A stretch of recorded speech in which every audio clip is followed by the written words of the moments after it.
our livingness is contained in the cells, makes it really important to understand what a cell is. So a cell is like an animal. It's like a little animal. And if you put it in a dish and put food in the dish, it will grow legs and go to the food. And if you put poison in the dish and put it, the cell will run away from the poison. It has an intelligence, just like a little animal has an intelligence. The first cells came on Earth 3.5 billion years ago. It's thought that life on Earth is 4 billion years. And the first cellular life was about 3.5 billion years ago. And in that 3.5 billion years, there's not much difference between that cell that came up 3.5 billion years ago and your eye cell, or your skin cell, or your liver cell, or your kidney cell. It's basically the same entity. And so that entity has figured out over 3.5 billion years how to do everything it needs to do. Right. It's already figured it out. It's figured it out. It's got it down. It knows exactly what to do. It knows what it needs to eat. It knows how it needs to process it. It knows how it needs to excrete it. It even can be responsive to poisons and knows how to eliminate poisons and knows how to eliminate toxins. It's a self-contained entity. Now, I should say that the theory is that it took 3.5 billion years of so-called evolution for this to happen, but it's hard for me to believe that it's strictly an evolutionary process, given the fact that there's so much complexity within the system. It's hard to believe that it was a gradual step-by-step process.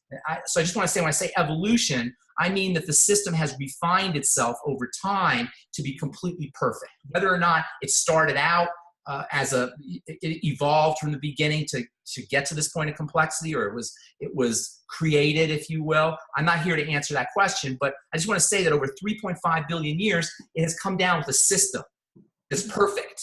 And all we have to do is just sustain it, to give it the raw materials it needs to do its work, provide it with a clean place, period.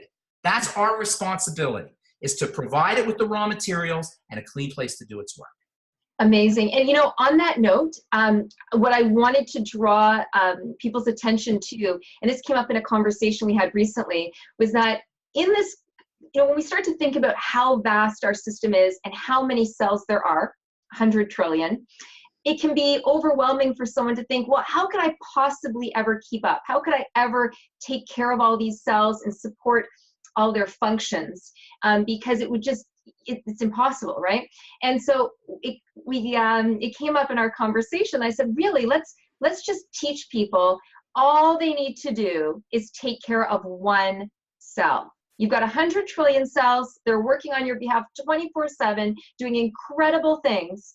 All you need to do is take care of one.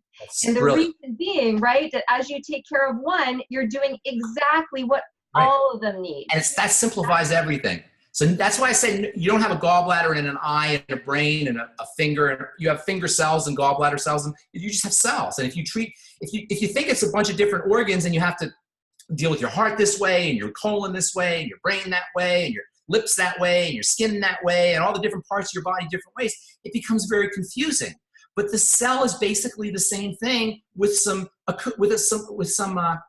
accessories. So the cell, there's a basic cell, and then it gets accessorized to be a gallbladder cell. It gets accessorized to be a brain. You know what I'm saying? It gets accessorized to be a brain cell. It's like a specialty cell. But on a fundamental level, they all require the same thing. Exactly.